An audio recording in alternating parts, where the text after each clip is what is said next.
She looks like a stray dog up there."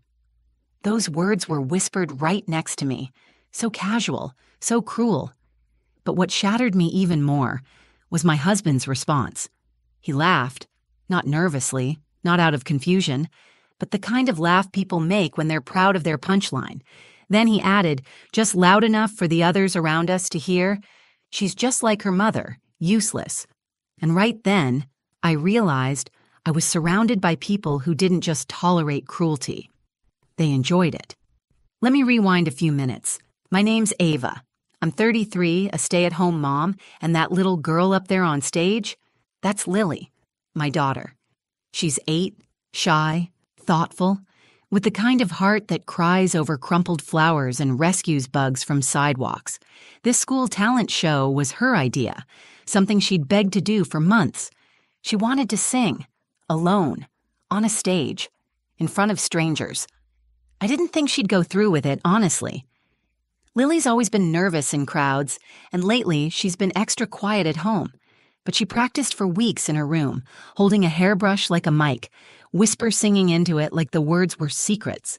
Now here we were, her standing under bright stage lights in her pink sweater and sparkly jeans, and me in the second row, heart pounding out of my chest. To my left was my husband, Brad. We've been married for almost 10 years. Once upon a time, he was charming, warm even. But over the years, that warmth froze over into something sharp and cold. And to my right, his mother, Carol, sat with that usual stiff posture and permanent look of disapproval she wears like perfume. "She looks like a stray dog up there." Carol's lips barely moved, but her words sliced straight through me. My breath caught in my throat. Then Brad laughed, a short, snide chuckle. "She's just like her mother, useless." I froze, my hands resting in my lap curled into fists without me even realizing. The glossy paper of the event program crinkled under my grip. My cheeks burned, my ears rang. It wasn't just what they said, it was where they said it, right here, surrounded by other parents, teachers, children, and some of those parents, they laughed too, a few quietly, others with that awkward smirk people get when they want to belong, even if it means laughing at a child. I could feel the weight of it, the humiliation, the betrayal. I didn't know whether to stand up, scream, or shrink into my seat. Why did his words hit me so hard? Why now? Maybe because deep down I've spent years wondering if I am useless. I gave up my writing dreams. I let Brad manage the bills, the choices, the conversations. I told myself it was love. But now, I looked up at Lily. She hadn't started singing yet. She just stood there clutching the mic, her small shoulders trembling. Her eyes scanned the audience, searching. I wondered if she'd heard. God, I hoped not. Then, in one breathless moment, she stepped closer to the mic. Her voice rang out, not in song, but in something much braver. "I want to thank the person who saved me." The room stilled. I stopped breathing. And then, she lifted her arm and pointed, directly at me. I didn't even realize I was crying until I tasted salt. Lily's little finger was still pointing at me from the stage, her eyes locked with mine, steady, unwavering, and so full of something I hadn't seen in a long time. Courage. For a second, I couldn't move. It felt like the air had thickened around me. Everyone in that auditorium had gone silent, like they were waiting for a punchline that never came. Brad shifted in his seat beside me, suddenly uncomfortable, and Carol crossed her arms, exhaling sharply like she smelled something unpleasant. But me? I just sat there, stunned, the weight of that moment pressing down on every inch of my chest. How did we get here? A week ago, Lily had come to me while I was folding laundry on the couch. She had that anxious look she always gets before asking something big, tugging at the hem of her shirt, eyes flicking from the floor to my face. "Mom? If I try out for the talent show, would you come?" My heart broke a little at how gently she asked, as if there was any version of the universe where I wouldn't be front row. "Of course I'll come," I said, kneeling down to her level. "You could be juggling oranges or reciting the alphabet and I'd still be your biggest fan." She smiled then. Not wide, but the kind where one side of her lip curls up, like she's trying to hide how happy she is. That's Lily. Quiet, soft, always afraid of taking up too much space. I know where she gets it. For the past 8 years, it's just been the two of us in this strange bubble of love and survival. Brad's there, technically, but emotionally, he left years ago. Somewhere between promotion after promotion, he stopped seeing me as a person and more like background noise. And Carol, well, she's only ever seen me as an inconvenience. She was never supposed to come to the talent show. I hadn't invited her, but Brad insisted, said it was family stuff. Translation, let's parade the kid for approval. I should have said no. The morning of the performance, Lily was too nervous to eat breakfast. I tried making her favorite, banana pancakes with chocolate chips, the way she likes them slightly burnt, but she just picked at them. "I'm scared, Mom," she whispered. Her voice was barely audible over the clink of her fork against the plate. I sat beside her, rubbing circles into her back. "Being scared just means you care. That's not a bad thing." She looked up at me then. "What if I mess up?" "You won't," I said, trying to sound sure. "But even if you do, I'll still be clapping louder than anyone else." And I meant it. The whole ride to the school, Carol complained from the passenger seat about how slow traffic was and how Lily's outfit looked more thrift store than talent show. Brad just nodded, occasionally throwing in a sigh. I kept my eyes on the road. I'd learned long ago that arguing with Carol was like trying to teach a brick wall empathy. But Lily? She sat in the back seat holding her little lyric sheet, humming to herself in between deep, shaky breaths. And now, here we were. That same shy, nervous little girl had just stood on stage and told a room full of people, including the ones who belittled her, that I was the person who saved her. I should have felt proud, triumphant. Instead, I felt something much deeper. Seen. Even after Lily pointed at me and called me the person who saved her, I could still feel Brad's eyes on me. Not soft or proud, just irritated, like I'd stolen a moment that didn't belong to me. He leaned slightly in my direction and muttered through a stiff jaw, "You're making this about you." I blinked at him. My cheeks were flushed, my eyes wet. I couldn't believe what I just heard. Making it about me? My daughter just stood up for herself and me. And somehow Brad still found a way to twist it into something selfish. I turned away from him. Lily had started singing now. Her voice was light, a little shaky, but sweet. So sweet. The kind of voice that made you lean in, not because it was loud, but because it was fragile and brave.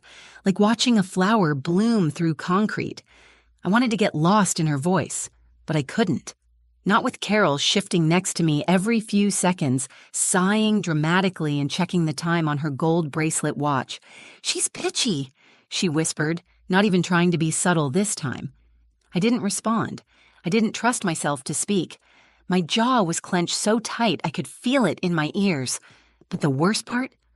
The parents sitting behind us, the same ones who chuckled earlier at Brad's awful comment, were now whispering too. I caught pieces of it. Words like awkward and off-key floated through the air like little needles. And suddenly, I wasn't sitting in a school auditorium anymore. I was back in our kitchen 4 years ago, reading a short story I'd written aloud to Brad. It had taken me weeks to finish, and I'd been so excited.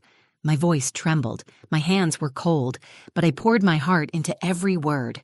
When I finished, he sipped his beer and said, "It's fine, but who would actually read this stuff?" That same chill spread through me now. They weren't just criticizing Lily's voice. They were mocking her vulnerability, her courage, her effort, just like they always had with me. And I sat there silent. I hated myself for that. Why was I still shrinking in the presence of people who never once clapped for me? Why was I letting their opinions cut deeper than the truth I already knew? That Lily was brave and kind and talented in ways that didn't need their approval. My fingers were digging into the seat cushion now, gripping it like it could anchor me to something steady. My heart ached for Lily. She didn't deserve this. She didn't deserve them. And yet, she kept singing. Verse by verse, she grew stronger. Her voice steadied. She looked out at the audience, and I could see it. The moment something shifted inside her. Her back straightened, her hands relaxed at her sides. She wasn't performing anymore. She was claiming her space. I glanced around. Some people were still whispering, but others? They were listening, really listening. A few even started to smile. But I couldn't ignore the quiet war happening just inches from me. Brad sat stiff as a board, his jaw tight, refusing to clap. Carol stared at her phone now, probably texting her sister something awful. And me? I sat there, feeling a fire build in my chest. Fire that had been smoldering for years, waiting for the right spark. This was it. This was the moment I realized I couldn't let them do to Lily what they had done to me, and I wouldn't. I don't know what came over me, but something inside me cracked open. Like a dam that had been holding back years of silent tears and swallowed words. I looked at Lily on that stage, standing alone, in front of an entire room that had just heard her claim me as the person who saved her. And I knew. I couldn't stay silent anymore. When she finished her final note, the applause started slowly, a few claps here and there. Then it grew. Parents who hadn't even looked at her before were standing up. I saw one dad nodding to his son like, "See? That's what bravery looks like." I felt a warm tear slide down my cheek, but this time, it wasn't from pain. It was pride. Not the performative kind Brad shows off at dinner parties, but real pride. The kind that rises up from your chest and makes your hands tremble because you love someone so deeply it physically hurts. Beside me, Brad gave one of those fake, two-clap efforts, the bare minimum. Carol didn't clap at all.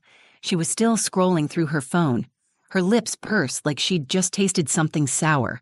That fire I'd felt earlier, now it was roaring. I leaned in toward Brad. My voice was low, steady. The kind of calm that comes right before a storm. She heard you, you and your mother. She may not understand every word, but she felt it. He didn't look at me, just muttered, "Don't start." "No," I said louder now. "You started. Years ago. Every time you told her she was too sensitive. Every time you told me I was too soft. People around us were watching. I didn't care. Let them hear. Let them see what quiet endurance looks like when it finally snaps." Lily had stepped off the stage by now and was walking back toward her class, but she turned around once, just for a moment, and our eyes met again. There was something in her expression I hadn't seen in a long time. Relief. Like she knew I wasn't just proud of her, I was fighting for her now. That's when I stood up. I didn't even think. I walked right past Brad and Carol, past the other parents still whispering, and straight down the aisle toward the backstage door. The school volunteer tried to stop me. "Ma'am, parents aren't allowed back here right now," she said gently. I just looked her in the eyes and said, "I need to tell my daughter something."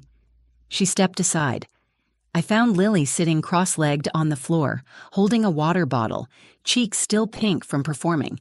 She looked up at me. Was I okay? I knelt beside her and took her face in my hands. "You were more than okay," I whispered. "You were brave, and you were honest, and I want you to know." I heard every word. She smiled, this big toothy grin that nearly split her face. The kind of smile kids get when they know they've made you proud. I pulled her into a hug and whispered, "I've been quiet for too long, but not anymore. I promise you, I won't let anyone make you feel small again, especially not in your own family." Her arms tightened around my neck. For the first time in years, I wasn't just surviving, I was deciding. After I hugged Lily backstage, I didn't go back to my seat. I couldn't. I stood by the side wall of the auditorium, tucked behind a row of folding chairs just out of view. But from where I stood, I could still see Brad and Carol. They hadn't moved. Brad was checking his watch. Carol was filing her nails. Actually filing her nails. Like nothing had happened. Like their granddaughter hadn't just stood on stage and poured her heart out. And it hit me like a freight train. They weren't just dismissive. They were deliberately blind. They chose to look away from beauty if it didn't fit their mold of perfection. And for years, I'd been shrinking myself to fit into their box. I'd let myself be softened, silenced, reshaped, not out of love, but out of survival. Not anymore. I walked back into the seating area just as the school principal took the stage to thank all the kids. I stayed standing. My eyes never left Brad and Carol. I didn't even blink when Brad turned and gave me a "where have you been" glance. I just stood there, waiting. When the assembly ended, the crowd erupted into conversation and shuffling feet. I could hear parents congratulating their kids, backpacks zipping up, teachers calling out names. But I moved with purpose, like I was walking through water and nothing could knock me off course. I met Lily outside her classroom, where the kids were being released to their parents. She ran up to me and slipped her small hand into mine. It was warm and slightly sweaty from nerves, but she held tight, and I held tighter. Then I saw Brad approaching, Carol trailing behind like a queen who hated being near peasants. Brad looked at me like I was a loose thread he didn't know how to snip. "We should head out," he said flatly. "Traffic's gonna be hell." I looked down at Lily, then back at him. "No," I said. "You two can go. Lily and I are staying." Carol scoffed. "Don't be dramatic, Ava."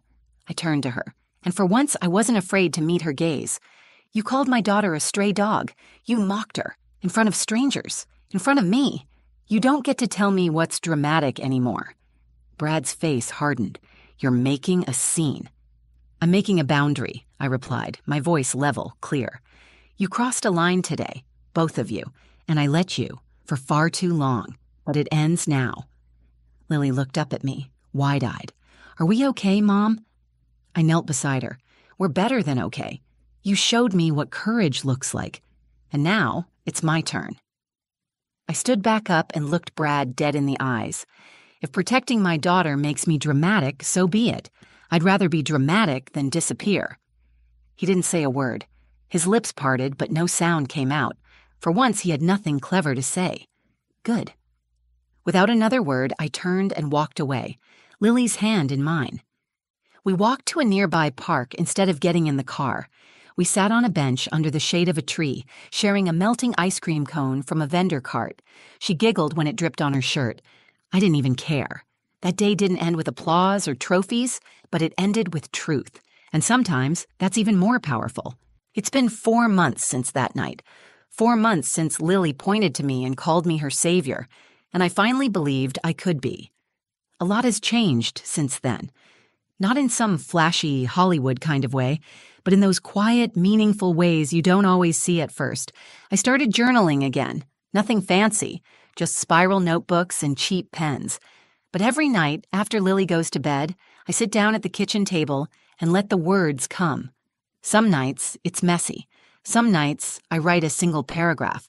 But for the first time in years, I feel like I'm hearing my own voice again. I also started therapy. Just me, alone, once a week. At first, I was embarrassed to admit it, even to myself. But now, it's my one sacred hour where I'm allowed to feel without filtering, where I can finally name the things I've been carrying. Guilt, resentment, fear, and in love. So much love. Lily's been different too, in the most incredible ways.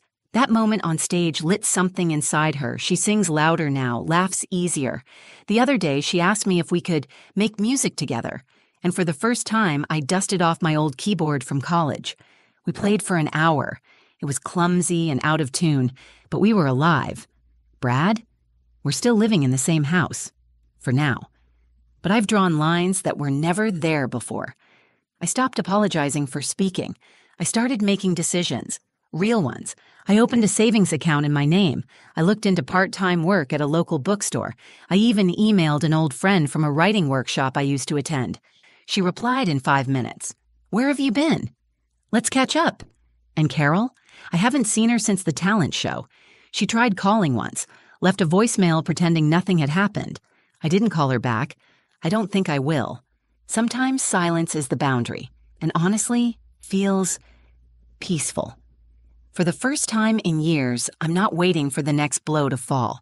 I'm not twisting myself into someone smaller just to keep the peace. I'm not trying to prove my worth to people committed to misunderstanding me. Instead, I'm building something else. For Lily and for me. We have this new ritual now. Every Friday night, we get in our pajamas, make hot chocolate, and curl up on the couch with a blanket that's way too big for the two of us. And before the movie starts, I always ask her one question. "What's something brave you did this week?" Last week, she said, "I told a boy at school to stop making fun of my glasses." I smiled and said, "That's my girl." She looked at me and whispered, "You helped me learn how." And that was everything. Because here's what I've learned. Sometimes being a mother isn't about knowing all the answers. Sometimes it's just about standing tall when your child looks up, so they know what strength looks like. So to every woman out there who's been made to feel like she's too soft or too much or not enough, I see you. And if no one's ever told you this before, let me be the first. Your softness is not your weakness. It's your superpower. Lily didn't just find her voice that night on stage. She handed mine back to me. Thank you for listening to my story. If it moved you, if it reminded you of your own strength, or someone who stood up when it mattered most, I hope you'll take a second to share it with someone who needs to hear it. Leave a comment below and tell me, who's been your person? The one who saved you or the one you're saving? I'd love to read your stories. And if this kind of real, raw storytelling speaks to you, don't forget to like the video, subscribe to the channel, and hit that notification bell so you never miss another one. We're building a space here for honesty, healing, and the kind of strength that grows quietly. Until next time, stay soft, stay strong, and never, ever forget who you are.